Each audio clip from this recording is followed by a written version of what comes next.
बिस्मिल्लाहिर्रहमानिर्रहीम अस्सलाम वालेकुम बेटे, उम्मीद है आप सब लोग खैर वाफियत से होंगे। Welcome back to MDCAT past paper series, जिसमें हम तमाम सूबों के तमाम पास पेपर्स को अटेम्प्ट कर रहे हैं, डिस्कस कर रहे हैं, क्रिटिकली इवेल्युएट कर रहे हैं और हम कोशिश कर रहे हैं कि हम पास पेपर्स में आने वाले हर क्वेश्चंस को इस तरह डिस्कस करें कि अगर उससे रिलेटेड भी कोई उस जैसा क्वेश्चन तो बड़ी दूर की बात है, हमारी डिस्कशंस इस तरह की चल रही हैं और इतनी फ्रूटफुल है कि अगर उससे रिलेटेड भी दूर दूर से उससे रिलेटेड भी उसकी तरह का कोई क्वेश्चन आ जाए तो आप बेटों और बेटियों को कोई परेशानी ना हो। तो इसलिए मैं कह रहा हूं कि आपके ये जो पास पेपर सीरीज की एक डिस्कशन है, इज बेटर देन 100 एमसीक्यूज या is better than solving you can say 8 10 और 15 एफएलपीज ऑफ अदर अकेडमीज और एनी टीचर।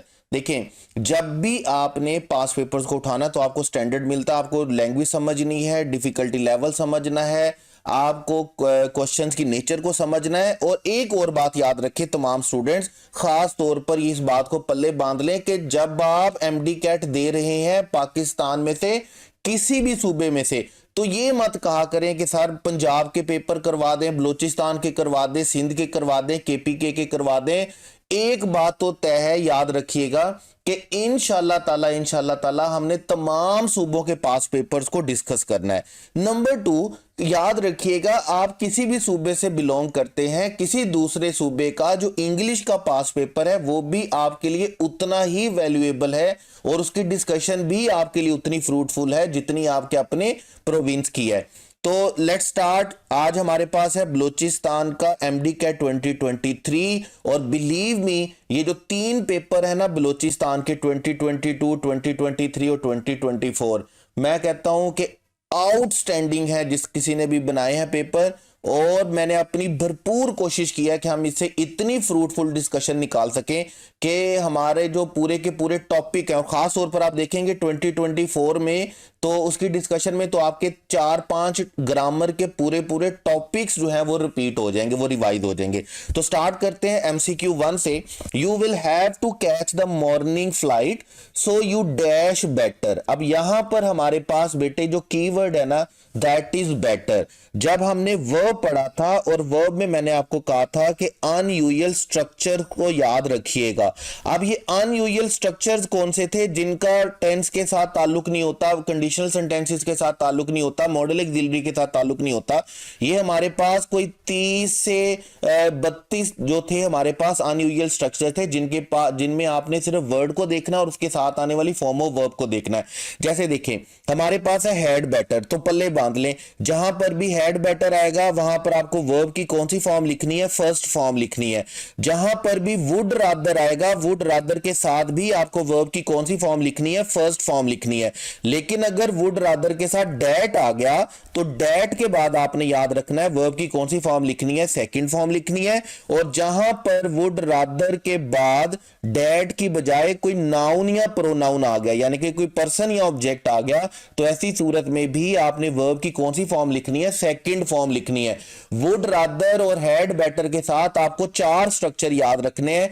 हैड बेटर के साथ फर्स्ट फॉर्म आएगी, वुड रादर के साथ फर्स्ट फॉर्म आएगी, वुड रादर डैड के साथ सेकंड फॉर्म आएगी और वुड रादर नाउन प्रोनाउन के साथ सेकंड फॉर्म आएगी। अगर आप सेंटेंसेस में देखें तो देखिएगा हैड बेटर के साथ क्या लिखा हुआ है, लीव, वुड रादर के साथ क्या लिखा हुआ है, स्टे। लेकिन जैसे ही वुड रादर के साथ डैट आ गया तो फिर हमने वर्ब कौन सा लिख दिया, सेकंड फॉर्म। और इसी तरह आई वुड रादर, अच्छा यहां पर ये देखिएगा नाउन के साथ जब नाउन आएगा तो नाउन में तो फॉर्म होगी नहीं हमारे पास, जैसे I would rather tea than coffee, तो यहां पर तो फॉर्म ऑफ वर्ब का सीन ही नहीं होगा। फॉर्म ऑफ वर्ब का सीन कहां पर होगा, जैसे आप बोलेंगे we would rather they didn't come. अब आप देख रहे होंगे टेंस कौन सा यूज किया गया है, जैसे ही दे आ गया तो हमने उसको पास्ट टेंस लिया, जिसके लिए हमें डू डज की जगह पर क्या लिखना पड़ा, नेगेटिव में डिड नॉट लिखना पड़ा। तो याद रखिएगा ये 4 स्ट्रक्चर, हैड बेटर के साथ फर्स्ट फॉर्म आएगी, वुड रादर के साथ फर्स्ट फॉर्म आएगी, वुड रादर डैड के साथ सेकंड फॉर्म आएगी और वुड रादर नाउन प्रोनाउन होगा तो कौन सी फॉर्म आएगी, सेकंड फॉर्म आएगी। तो यहां पर आप देख रहे होंगे हमारे पास बेटर लिखा हुआ है, तो जो स्ट्रक्चर हमारे पास बनता है वो बेटे किसके साथ बनता है, हैड के साथ, should better, may better, would better के साथ स्ट्रक्चर हम नहीं बनाएंगे, हैड बेटर के साथ, और आगे आप देख रहे होंगे वर्ब की कौन सी फॉर्म लिखी हुई है, फर्स्ट फॉर्म लिखी हुई है। तो 4 स्ट्रक्चर आपको याद रखने हैं। उसके बाद आपके पास है सेकंड एमसीक्यू, और सेकंड एमसीक्यू को भी हम अनयूजुअल स्ट्रक्चर में पढ़कर आए। मैंने आपको कहा कि आपको बहुत सारे टीचर्स के नोट्स में ये जो 4 स्ट्रक्चर्स हैं, 6 स्ट्रक्चर्स हैं, ये आपको मिलेंगे बेयर इन्फिनिटिव वाले नोट्स में, या आपको मिलेंगे किसमें, कॉजेटिव वर्ब के नाम से। लेकिन मैंने आपको ये सारी बातें किसमें पढ़ाई हैं, मैंने आपको ये सारी बातें पढ़ाई हैं अनयूजुअल स्ट्रक्चर में। टेंसेस के अलावा, मॉडल ऑक्सिलरी के अलावा, कंडीशनल के अलावा जितनी बातें थी ना, वो मैंने सारी इकट्ठी करके अनयूजुअल स्ट्रक्चर में लिख दी, जिसको मैंने आपसे क्या कहा कि 32 स्ट्रक्चर्स हैं पूरे के पूरे, जिसमें से 4 स्ट्रक्चर अभी हमने इसे पहले वाले क्वेश्चन में भी डिस्कस किए हैं। अब इनको हम बोलते हैं कॉजेटिव। और कॉजेटिव का क्या तरीका कार है, याद रखिएगा कि मेक और मेड के साथ आपको वर्ब की कौन सी फॉर्म लिखनी है, फर्स्ट फॉर्म।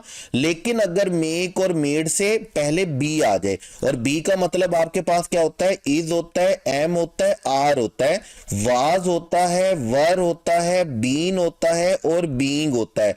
अच्छा, तो बी फॉर्म के बाद अगर मेक और मेड आए तो आपने याद रखना है आपने वर्ब की कौन सी फॉर्म लिखनी है, 2 प्लस फर्स्ट फॉर्म।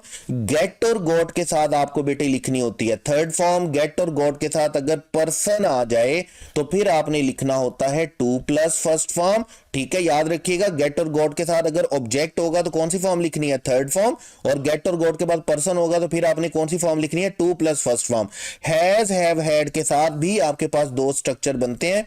अगर इनके बाद कोई पर्सन आएगा, ठीक है, पर्सन आ गया तो फिर आपने वर्ब की कौन सी फॉर्म लिखनी है, फर्स्ट फॉर्म। और अगर इसके बाद कोई ऑब्जेक्ट आ गया तो फिर आपने कौन सी फॉर्म लिखनी है बेटे, थर्ड फॉर्म लिखनी है। लेकिन यहां पर एक बात जरूर याद रखिएगा, यहां पर हम हैज, हैव, हैड को पॉजिटिव वर्ब के तौर पर यूज कर रहे हैं। अगर आप इनके टेंसेस में बात करेंगे ना, परफेक्ट टेंसेस में, तो वहां पर तो इनके फौरन बाद वर्ब आएगा और वहां पर वर्ब की कौन सी फॉर्म आएगी, थर्ड फॉर्म ही आएगी। आप जरा जल्दी जल्दी से कुछ एग्जांपल्स कोट कर लेते हैं। देखें, मेड के बाद क्या आ गया, अपोलोजाइज, फर्स्ट फॉर्म आ गई। वाज मेड था तो फिर हमने क्या लिखा, टू अपोलोजाइज। इसी तरह गॉट द डॉक्यूमेंट्स, जैसे ही ऑब्जेक्ट आ गया तो वर्ब की कौन सी फॉर्म आएगी, थर्ड फॉर्म। गॉट के बाद पर्सन आ गया तो वर्ब की कौन सी फॉर्म आएगी, 2 प्लस फर्स्ट फॉर्म। उसके बाद I had the mechanic, mechanic person आ गया तो वर्ब की कौन सी फॉर्म आएगी, फर्स्ट फॉर्म। और अगर I had my car, my car क्या आ गया, ऑब्जेक्ट आ गया तो वर्ब की कौन सी फॉर्म आएगी, थर्ड फॉर्म आएगी। ये 6 स्ट्रक्चर्स आपने याद रखने हैं पॉजिटिव के नाम से। मेक और मेड के साथ फर्स्ट फॉर्म आएगी, बी प्लस मेक और मेड 2 प्लस फर्स्ट फॉर्म आएगी। गेट और गॉट के साथ अगर ऑब्जेक्ट होगा थर्ड फॉर्म आएगी, पर्सन होगा 2 प्लस फर्स्ट फॉर्म आएगी। हैज, हैव, हैड के बाद अगर पर्सन आ गया तो फर्स्ट फॉर्म है, और अगर ऑब्जेक्ट आ गया तो बेटे कौन सी फॉर्म आएगी, थर्ड फॉर्म आएगी। उसके साथ अब अपने क्वेश्चन पर वापस आएंगे। The boys on the opposite made. अब मेड का मतलब क्या है कि हमारे पास वर्ब की कौन सी फॉर्म आनी चाहिए, फर्स्ट फॉर्म आनी चाहिए। तो करेक्ट ऑप्शन हमारे पास बेटे कौन सा चलेगा, मेड मी किल। अगर बी फॉर्म पहले दी गई होती, is am are was were दिया गया होता, तो फिर हम यहां पर कौन सी फॉर्म लिखते, 2 प्लस फर्स्ट फॉर्म। अदरवाइज अभी हमारे पास यहां पर वर्ब की कौन सी फॉर्म आएगी, फर्स्ट फॉर्म। और हमारा करेक्ट ऑप्शन बेटे कौन सा होगा, किल होगा। ये 6 स्ट्रक्चर है पॉजिटिव वर्ब के, आपने अच्छे तरीके से याद रखने हैं। उसके बाद है एमसीक्यू थर्ड। और एमसीक्यू थर्ड में देखें हम क्या कर रहे हैं। मुझे जब मैंने ये डिस्कशन स्टार्ट की थी, जब मैंने ये पास पेपर की सीरीज की डिस्कशन स्टार्ट की थी, तो मुझे ये एक्सपेक्टेशन नहीं थी कि बच्चे इतनी ज्यादा पसंद करेंगे। क्योंकि बच्चों को अमूमन ये होता है, बच्चों ने अपने क्या करना होता है, सिर्फ अपने करेक्ट ऑप्शंस को वेरीफाई करना होता है, तो वो बच्चे जल्दी जल्दी से देखना पसंद करते हैं। मैंने इसको थोड़ा सा डिटेल में करना शुरू किया तो बच्चों ने ये बड़ा ही पसंद किया, इस लिहाज से कि बच्चों के सारे टॉपिक, बच्चों के सारी बातें रिवाइज हो जाती हैं। और बिलीव मी, एक पेपर की डिस्कशन में आपका 25% सिलेबस रिवाइज हो रहा होता है। आप देखिए जैसे यहां पर है, neither she nor dash am. अब एम है तो डेफिनेटली हमें यहां पर सब्जेक्टिव केस चाहिए, और किसका चाहिए, आई का। तो करेक्ट ऑप्शन हमारे पास क्या होगा, आई। अब मैं इतनी बात करके इसको स्किप करके आगे भी चल सकता हूं, लेकिन ये हमारा तरीकाकार ही नहीं है। हमारा तरीकाकार क्या है कि हम पूरे टॉपिक को रिवाइज करते हैं, पूरे टॉपिक को रिपीट करते हैं, ताकि अगर इससे रिलेटेड भी कोई क्वेश्चन आ जाए ना तो वो भी हमारे लिए कोई प्रॉब्लम ना हो। अब देखें आइदर और neither nor not only but also के बारे में आपने दो बातें सीखी हैं। हमने सब्जेक्ट वर्ब एग्रीमेंट के प्रेफरेंस रूल में पढ़ा था कि पहली बात क्या थी कि अगर दो सब्जेक्ट्स को आइदर और neither nor not only but also के साथ जोड़ा जाएगा तो आपकी प्रेफरेंस किसके साथ होगी, सेकंड सब्जेक्ट के साथ। और अगर उनमें से एक सिंगुलर और एक प्लूरल है तो फिर आपने सिंगुलर को पहले लिखना है और प्लूरल को बाद में। जैसे देखें यहां पर पेंट्स के लिए हमने क्या लिखा आर, यहां पर हमने फादर और माय ब्रदर्स के लिए क्या लिखा आर, आई के लिए हमने क्या लिखा एम। जैसे यहां पर भी हमने आई के लिए क्या लिखा एम, क्योंकि हमारी प्रेफरेंस किसके साथ है, सेकंड वन के साथ। लेकिन अब देखिएगा यहां पर माय फादर है, माय ब्रदर्स है, माय ब्रदर्स है, माय फादर है, ब्रदर्स के अकॉर्डिंगली आर आ गया, फादर के अकॉर्डिंगली इज आ गया। लेकिन अगर इन दोनों को मैं ऑप्शंस बना दूं ना और मैं आपको बोलूं इन दोनों में से कौन सा सही है, तो इन दोनों में से आपने उसको चूज करना है जिसमें सिंगुलर सब्जेक्ट पहले लिखा होगा और प्लूरल बाद में लिखा होगा। इसी तरह आपने दो रूल्स उन सेंटेंसेस के लिए पढ़े जिनमें आइदर और नहीं आएगा बल्कि सिर्फ और या नोर आएगा। यहां पर भी हमारी प्रेफरेंस किसके साथ रहेगी, सेकंड सब्जेक्ट के साथ, सेकंड सब्जेक्ट के साथ। और यहां पर भी अगर एक सिंगुलर हुआ और एक प्लूरल हुआ तो हम सिंगुलर को पहले लिखेंगे और प्लूरल को बाद में। तो यहां पर भी आप देख रहे होंगे मेंबर्स की वजह से क्या आ गया, राइट आ गया। उसके बाद हिज फ्रेंड्स और दी बॉय की वजह से क्या आ गया, रंस आ गया। यहां पर भी स्टूडेंट है, कमेटी मेंबर्स हैं और स्टूडेंट हैं। यहां पर सिंगुलर है, प्लूरल है, सिंगुलर है। अब अगर इन दोनों में से हमें किसी एक को चूज करना है तो हम किस अरेंजमेंट को चूज करेंगे जिसमें सिंगुलर पहले आएगा और प्लूरल बाद में आएगा। फिर हमने कहा आइदर नाइदर ईच जो है सेंटेंस में दो तरह से यूज होते हैं, प्रोनाउन के तौर पर, एडजेक्टिव के तौर पर। एडजेक्टिव के तौर पर तब यूज होंगे जब इनके फौरन बाद से नाउन आ जाएगा, प्रोनाउन के तौर पर तब यूज होंगे जब इनके साथ ऑफ लिख के नाउन आएगा। अगर इनके साथ नाउन आ जाए तो ये नाउन क्या होना चाहिए, सिंगुलर, और ऑफ लिखकर नाउन आए तो इनके साथ नाउन क्या होना चाहिए, प्लूरल। लेकिन दोनों सूरतों में आपने इसको ट्रीट किसके तौर पर करना है, सिंगुलर के तौर पर। ये सारी बात हमने बेटे पढ़ी थी हमारे सब्जेक्ट वर्ब एग्रीमेंट के सेकंड रूल में, फर्स्ट रूल में, सॉरी प्रेफरेंस रूल में। तो ये 6 पॉइंट्स है जो आपको इनके लिए याद रखने हैं। बहरहाल यहां पर हमारे पास जो करेक्ट ऑप्शन होने वाला वो बेटे कौन सा है, डेल्टा है। उसके बाद नेक्स्ट क्वेश्चन देखिएगा हमारे पास 4 है, वर्क ऑल डे या वर्किंग ऑल डे। अब देखिए एक बात तो तय, आप पहले से पढ़ते आ रहे हैं कि जब भी हमने सब्जेक्ट के तौर पर लिखना है ना तो जेरेंड को लिखना है, हम कभी भी फर्स्ट फॉर्म को नहीं लिखते। जैसे अगर आपको याद हो हम बोलते हैं smoking is injurious to health, इसी तरह यहां पे वर्क ऑल डे नहीं होगा बल्कि क्या होगा, working all day. My father चूंकि सिंगुलर है तो डोंट नहीं आएगा बल्कि क्या आएगा, डजंट। और टू स्पेंड होगा, टू के साथ हमने वर्ब की कौन सी फॉर्म लिखनी होती है, फर्स्ट फॉर्म लिखनी होती है। इसके साथ हमें सेकंड फॉर्म लिखने की जरूरत नहीं है, थर्ड फॉर्म लिखने की जरूरत नहीं है। तो करेक्ट ऑप्शन बेटे हमारे पास कौन सा चलेगा, चार्ली। बड़ा प्लेन सा, सादा सा, रूखा सा क्वेश्चन है ये। उसके बाद हम चलेंगे neither the invaders who were invading. इंतहाई आसान और इंतहाई सीधा सीधा सा क्वेश्चन है। आपको याद होगा मैंने आपको कहा था बेटे कोरिलेटिव कंजंक्शंस याद रखिएगा। अब ये कोरिलेटिव कंजंक्शंस कौन सी थी, जिनको कोरिलेटिव के नाम से पढ़ाया जाता है, जिनको कॉम्बिनेशंस के नाम से पढ़ाया जाता है, या जिनको स्ट्रक्चर्स के नाम से पढ़ाया जाता है, पैरेलल स्ट्रक्चर्स के नाम से। यहां पर एक वर्ड की वजह से दूसरा वर्ड आएगा, आइदर की वजह के साथ और आएगा, नाइदर के साथ नोर आएगा, नॉट ओनली के साथ बट आल्सो आएगा, नथिंग के साथ बट आएगा, नॉट के साथ बट आएगा, नो के साथ बट आएगा, वेदर के साथ और आएगा, दो के साथ येट आएगा, आल्दो के साथ येट आएगा। एज प्लस एज होता है, सो प्लस एज होता है, सच एज होता है, सो डैट होता है, टी और टू, टी डब्ल्यू 2+2 होता है, लेस्ट प्लस शुड होता है, बोथ एंड होता है, रादर देन होता है, not to speak of even होता है। जब हमने पढ़ा था ट्रांजिशनल डिवाइसेस वाला लेक्चर, तो ट्रांजिशनल डिवाइसेस वाले लेक्चर में हमने इनको थोड़ा सा डिटेल से भी पढ़ा था। ठीक है, तो ये सारे पेयर्स आपने यहां पर याद रखने हैं। जैसे यहां पर आपसे बड़ा सिंपल सा क्वेश्चन पूछा गया है, नाइदर के साथ आपके पास पेयर किसका बनता है, तो नाइदर के साथ आपके पास पेयर बनता है नोर का, आइदर के साथ और का, नॉट ओनली के साथ बट आल्सो का। तो इस तरह आपने सिर्फ क्या करना है, ये सारे के सारे जो पेयर्स हैं इनको एक दफा अपने दिमाग में बिठा लें, ताकि जैसे ही पहला वर्ड आए ना, जैसे ही आपके ज़हन में लेस्ट का वर्ड आए तो आपको पता होना चाहिए कि आपने इसके साथ कौन सा वर्ड लिखना है, शुड का वर्ड लिखना है। जैसे ही आपके पास वेदर का वर्ड आए सेंटेंस में तो आपको पता होना चाहिए हमने उसके साथ पेयर में कौन सा वर्ड लिखना है और लिखना है। एज के साथ एज आना आना है, सो के साथ एज आना है, TW2 के साथ टू आना है, बोथ के साथ एंड आना है। रिडंडेंसी की गलती दी जाती है ना कि बोथ भी लिख दिया जाता है सेंटेंस में और एज वेल एज भी लिख दिया जाता है, जबकि जब आपने बोथ लिख दिया तो फिर आपको एज वेल एज लिखने की जरूरत नहीं होती। तो इस तरह के छोटे छोटे से टेक्निकल से क्वेश्चन होते हैं जो आपके पेपर में आते हैं। तो यहां पर बहरहाल हमारे पास करेक्ट ऑप्शन बेटे कौन सा है, बीटा। उसके बाद नेक्स्ट क्वेश्चन है बेटे हमारे पास question 6, a beautiful blue sailing boat. अच्छा, अब यहां पर एक बात मैं थोड़ा सा करेक्ट करना चाहूंगा। मैंने आपको पहले भी एडजेक्टिव की अरेंजमेंट बताई, उसमें शायद कुछ ऐसा होगा कि शेप की जो है ना वो जो पोजीशन है वो ए से पहले है। देखिए मैंने इसको बड़ा ही स्टडी किया, मेरे बच्चों ने क्वेश्चन पूछे सर ये वाली अरेंजमेंट है या वो वाली अरेंजमेंट है, तो मैं आपको बताऊं मैंने बड़ा ही स्टडी और रिसर्च करने के बाद ये जो मैं आपको अरेंजमेंट बता रहा हूं ये सबसे ऑथेंटिक तरीन, सबसे ज्यादा मानी जाने वाली और सबसे ज्यादा गर्मेरियन जिस अरेंजमेंट पर यकीन रखते हैं वो ये वाली है। सबसे पहले ओपिनियन आएगा, नंबर 2 साइज आएगा, एज आएगा, शेप आएगा, कलर आएगा, ओरिजिन आएगा, मटेरियल आएगा और क्या आएगा आपके पास, पर्पस आएगा। आर्टिकल क्वांटिफाइड डेफिनेटली सबसे पहले आएंगे। तो आपने इस अरेंजमेंट को सिर्फ याद रखना है। अब इस ये हमारे पास मोस्ट ऑथेंटिक जो मैंने आपको अरेंजमेंट है जो सबसे ज्यादा, देखिए कुछ ग्रामेरियन इस अरेंजमेंट को मानते हैं, कुछ ग्रामेरियन ये मानते हैं कि शेप को इससे पहले आना चाहिए।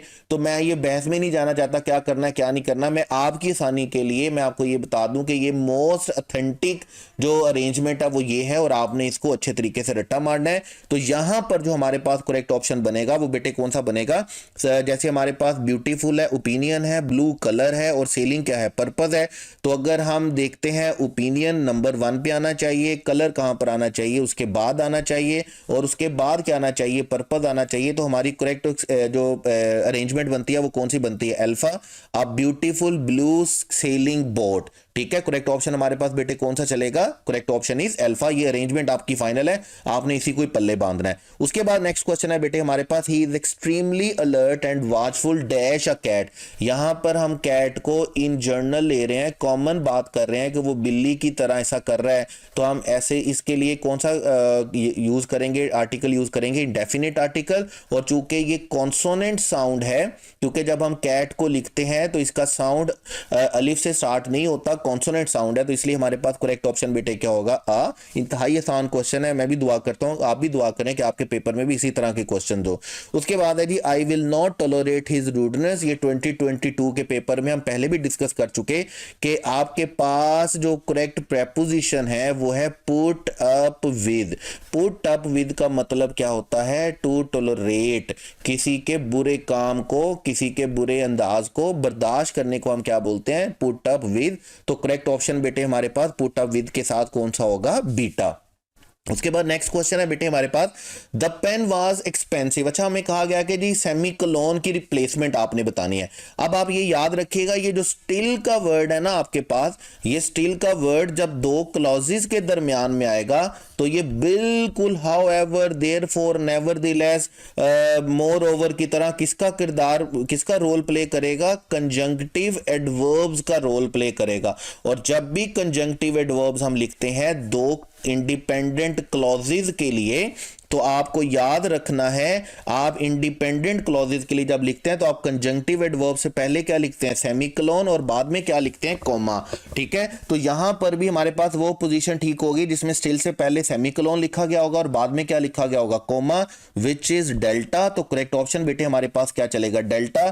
अल्फा में दोनों कॉमा लिखे हुए हैं जो करेक्ट नहीं है, बीटा में पहले कॉमा लिखा हुआ है बाद में सेमीकोलन, करेक्ट नहीं है, चार्ली में कुछ भी नहीं लिखा हुआ जो कि बिल्कुल भी करेक्ट नहीं है। तो करेक्ट ऑप्शन हमारे पास बेटे क्या चलेगा, डेल्टा। जितने भी कंजंक्टिव एडवर्ब्स होते हैं, moreover, therefore, nevertheless, as a result, frequently, consequently, thus, still, ये जितने भी वर्ड्स हैं इनको हम कंजंक्टिव एडवर्ब तब बोलेंगे जब ये दो इंडिपेंडेंट क्लॉजेस को कंबाइन कर रहे हैं। और जब भी हमने इनको दो इंडिपेंडेंट क्लॉजेस के दरमियान में लिखना है तो हमें इससे पहले सेमीकोलन लिखना है और बाद में क्या लिखना है, कॉमा। तो करेक्ट ऑप्शन बेटे हमारे पास कौन सा चलेगा, डेल्टा।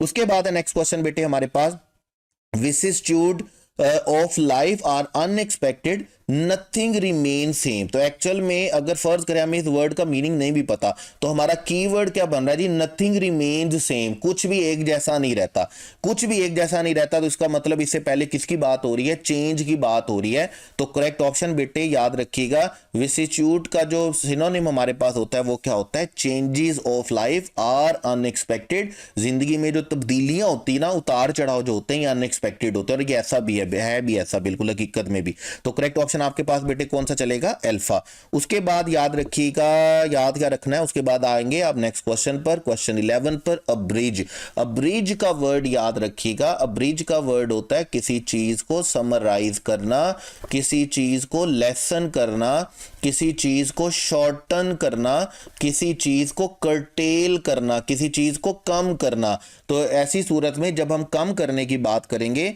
तो लेंथन तो इसका क्या होगा, सिनोनिम हो जाएगा, शॉर्टन भी इसका सिनोनिम हो जाएगा, रिड्यूस भी इसका सिनोनिम, अच्छा कंडेंस इसका सिनोनिम होगा, लेंथन इसका क्या बनेगा, सॉरी इंटोनिम बन जाएगा। ठीक है, चूंकि हम बात कर रहे हैं कम करने की, तो लेंथन का मतलब तो बढ़ाना होता है, तो अब्रीज का जो एंटोनिम बनेगा वो आपके पास क्या बनेगा, लेंथन। तो करेक्ट ऑप्शन आपके पास क्या चलेगा, बीटा, क्योंकि हमें इसमें से क्या चाहिए, एंटोनिम चाहिए। उसके बाद नेक्स्ट क्वेश्चन आपके पास बेटे, a boy is waiting for you for a long time in this sentence, the word boy is. अच्छा मेरा फेवरेट क्वेश्चन है, याद रखिएगा। फेवरेट क्वेश्चन कैसे, जैसे देखिए अगर मैं यहां पर बॉय लिखता हूं और मैं आपसे कहता हूं बेटे बॉय कौन सा नाउन है, तो बिलीव मी 99.99% स्टूडेंट्स बोलेंगे कि सर ये कॉमन नाउन है, जो कि बिल्कुल गलत बात है। ये आधी बात भी नहीं है, बल्कि ये 33% बात है।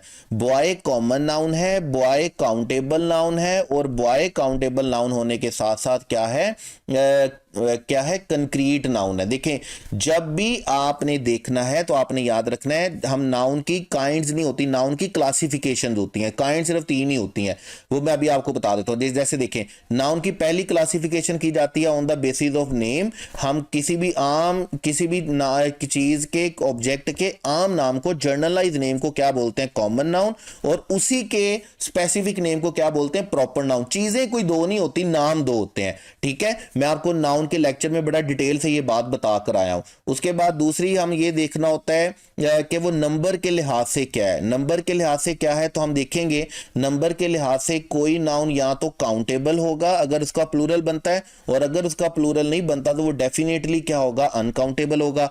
फिर हमने तीसरा ये देखना है कि वो फिजिकल एग्जिस्टेंस के एतबार से क्या है, फिजिकल एग्जिस्टेंस के एतबार से वो कंक्रीट है, या फिजिकल एग्जिस्टेंस के एतबार से वो क्या है, एब्स्ट्रैक्ट है।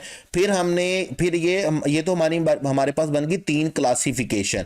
ठीक है, हमारे पास काइंड कौन कौन सी होती है, हमारे पास काइंड होती है कलेक्टिव नाउन, याद रखिएगा, जब एक सिंगल नाउन पूरी क्लास को रिप्रेजेंट करता है। हमारे पास काइंड होती है मटेरियल नाउन, ये वो नाउन होते हैं जो दूसरे नाउन को बनाने में एज मटेरियल यूज होते हैं, जो मेटल्स होती हैं। और नंबर 3 हमारे पास होता है कंपाउंड नाउन, जब 2 या 2 से ज्यादा नाउन मिलते हैं और एक सिंगल नाउन बनाते हैं, देन हम उसे क्या बोलते हैं, कंपाउंड नाउन बोलते हैं। अब फर्ज करें अगर यहां पर कलेक्टिव नाउन की जगह पर डेल्टा ऑप्शन बना हुआ होता काउंटेबल नाउन, तो आप काउंटेबल नाउन बना नहीं सकते थे, क्योंकि बॉय काउंटेबल नाउन भी है। बॉय कॉमन नाउन होने के साथ साथ क्या है, काउंटेबल नाउन है। जैसे देखें अगर मैं आपसे पूछता हूं बेटे वाटर कौन सा नाउन है, तो आपने कहना सर वाटर जो है वो कॉमन नाउन है पहली क्लासिफिकेशन के अकॉर्डिंगली, दूसरी क्लासिफिकेशन के अकॉर्डिंगली ये क्या है, अनकाउंटेबल है, और तीसरी क्लासिफिकेशन के अकॉर्डिंगली ये क्या है, कंक्रीट नाउन है। आप जब भी किसी नाउन को देखेंगे ना, तो आपने पहले 3 क्लासिफिकेशन में उसको लाजमी देखना है।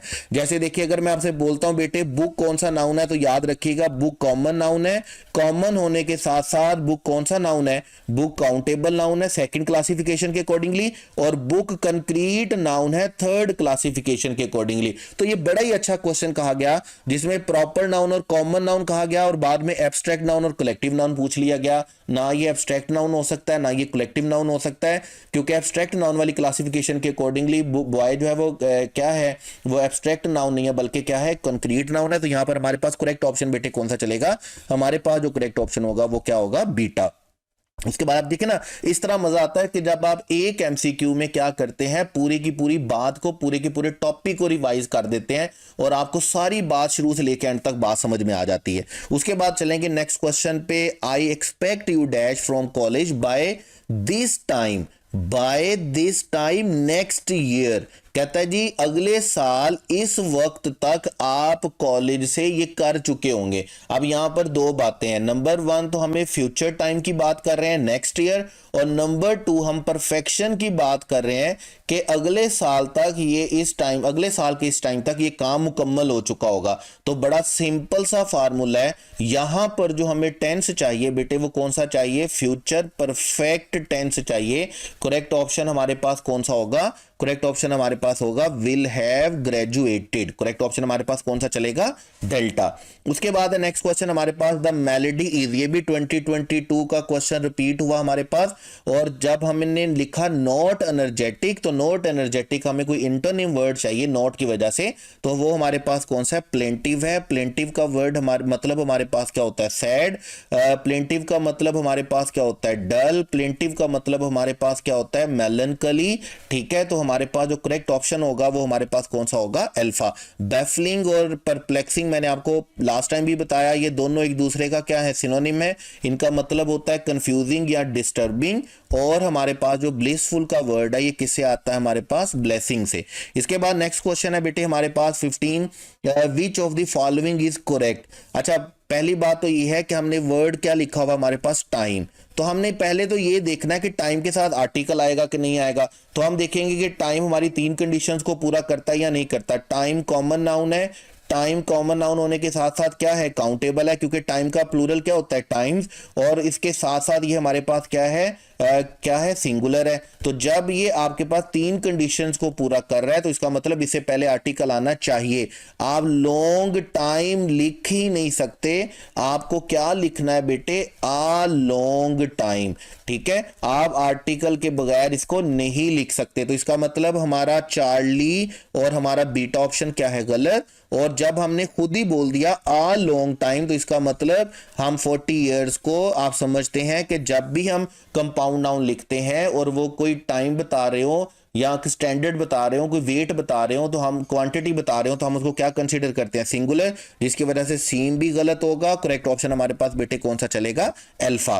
तो उसके बाद नेक्स्ट क्वेश्चन हमारे पास 16, there are 5 active workers and 3 lazy one. अब देखिए ये जो वन का वर्ड है ना, ये याद रखिएगा, वन आपके पास क्या होता है, इट्स लाइक मतलब आप इसे क्या बोलेंगे, इसको आप कोई भी नाउन कंसीडर ही करेंगे। ठीक है ही नाउन। ठीक है, जैसे वन का जब आपने पोजेसिव केस बनाना है तो कैसे बनाना है, वंस। जैसे आप असलम का बनाते हैं असलम्स करके, और जैसे आप बुक का प्लूरल बुक्स बनाते हैं ना, इसी तरह आपने वन का प्लूरल क्या बनाना है, वंस बनाना, याद रखिएगा। जैसे यहां पर देखिएगा जब 3 लेजी की बात हो रही है तो 3 लेजी, देखें अगर मैं यहां पर लिखता हूं 3 लेजी बॉय, तो क्या ये पॉसिबल हो सकता है 3 लेजी बॉय। इसमें क्या गलती होगी कि 3 लेजी बॉय नहीं होगा बल्कि क्या होगा, बॉयज होगा। सेम इसी तरह यहां पर वन नहीं होगा बल्कि क्या होगा, वंस होगा। तो हमारे पास जो एरर पाया जाता है वो किस में पाया जाता है, चार्ली में। 3 लेजी वन को हमें क्या बनाना होगा, 3 लेजी वंस, क्योंकि वन का प्लूरल हमारे पास क्या होता है, वंस होता है। उसके बाद नेक्स्ट क्वेश्चन है बेटे हमारे पास 17, a lion is to a pride.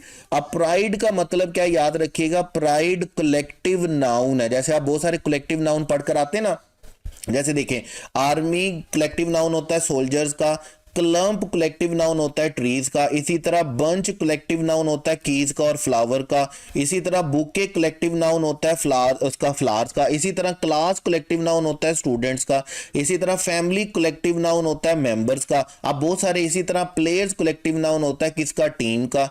Team collective noun होता है किसका, प्लेयर्स का। बहुत सारे कलेक्टिव नाउन पढ़ के आते हैं। तो लाइन का जो ग्रुप होता है, जो कलेक्टिव नाउन होता है वो क्या होता है, प्राइड होता है। और हमें यहाँ पर गूज का कलेक्टिव नाउन बताना है। याद रखिएगा इन जनरल किसी भी बर्ड के ग्रुप को कलेक्टिव नाउन को हम क्या बोलते हैं, फ्लॉक बोलते हैं। लेकिन मैं फिर भी आपको कुछ कलेक्टिव नाउन बता देता हूं। लाइन के लिए हम क्या बोलते हैं, प्राइड। गीज के लिए हम क्या बोलेंगे, फ्लॉक। इसी तरह हर्ड क्या होता है, काउ का। पैक होता है वुल्व्स का। स्कूल होता है फिश का। देखिए बड़े बड़े मजे के वर्ड्स आपको मिलेंगे। स्वाम होता है बीज का। उसके बाद एलिफेंट का हर्ड होता है, बर्ड्स का फ्लोक होता है, डॉग्स का पैक होता है, फ्लोक होता है शीप का। उसके बाद मर्डर होता है क्रोज का। अब देखिए ना कितना खूबसूरत वर्ड था। फिश का क्या क्या होता है, स्कूल होता है, और क्रोज का क्या होता है, मर्डर होता है। इसी तरह मंकी का क्या होता है, ट्रूप होता है। और सबसे मजे की बात ये जो हमने पार्लियामेंट लगाई होती है ना पूरी दुनिया में, तो क्या होता है, पार्लियामेंट ऑफ ऊल्स, उल्लुओं का जो ग्रुप होता है ना उसको हम क्या बोलते हैं, पार्लियामेंट बोलते हैं। आई होप सो कि असेंबली के लिए भी कोई वर्ड होना चाहिए था।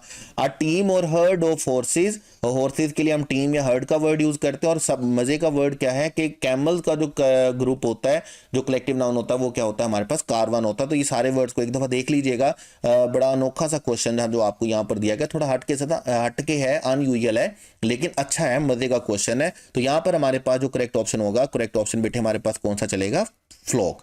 उसके बाद लास्ट क्वेश्चन है बेटे हमारे पास, they got married on dash day. अब देखें क्या लिखा गया जी, डल सनी। अब सनी भी हो डल भी हो तो ऐसा तो पॉसिबल नहीं हो सकता ना, ठीक है। इसी तरह क्लाउडी और सनी, जब सूरज निकला हुआ है तो क्लाउडी नहीं हो सकता, ठीक है। डैम्प का मतलब क्या होता है, नमी। डैम्प का मतलब क्या होता है, मॉइस्ट। जब सनी है, सूरज निकला हुआ, तो डैम्प नहीं हो सकता। तो इसका मतलब हमारे पास क्या बनेगा, ब्राइट सनी डे। तो करेक्ट ऑप्शन आपके पास बेटे कौन सा चलेगा, चार्ली। वैसे एक और बात भी है कि डेल्टा में और अल्फा में आर्टिकल का एरर भी है। यहां पर इंडेफिनिट आर्टिकल डे की वजह से होना चाहिए, यहां पर भी इंडेफिनिट आर्टिकल डे की वजह से होना चाहिए। मीनिंग का भी एरर है और इंडेफिनिट आर्टिकल का भी एरर है। हमारे पास जो करेक्ट ऑप्शन बनेगा, हमारे पास करेक्ट ऑप्शन कौन सा बनेगा, चार्ली। ये था बेटा हमारे पास बलोचिस्तान का एमडी कैट 2023। और इंशाल्लाह ताला इससे भी ज्यादा मजा आएगा आपको, इससे भी ज्यादा फ्रूटफुल डिस्कशन होगी आपकी नेक्स्ट वन,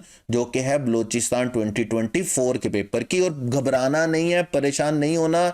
बाय गॉड कसम खा के कहता हूं कि इंशाल्लाह ताला तमाम सूबों के पास पेपर्स को हम डिस्कस करेंगे। तो बार बार मैसेजेस करके, कॉल्स करके, कमेंट्स करके ना खुद परेशान हो ना मुझे परेशान करें। मैं आपको यकीन दिलाता हूं कि हम सारे सूबों के, सारे प्रोविंसेस के सारे पास पेपर्स को डिस्कस करेंगे। आगे पीछे हो जाएगा कुछ, बट इट डजंट मैटर, लेकिन करेंगे हम इंशाल्लाह ताला सारे ही।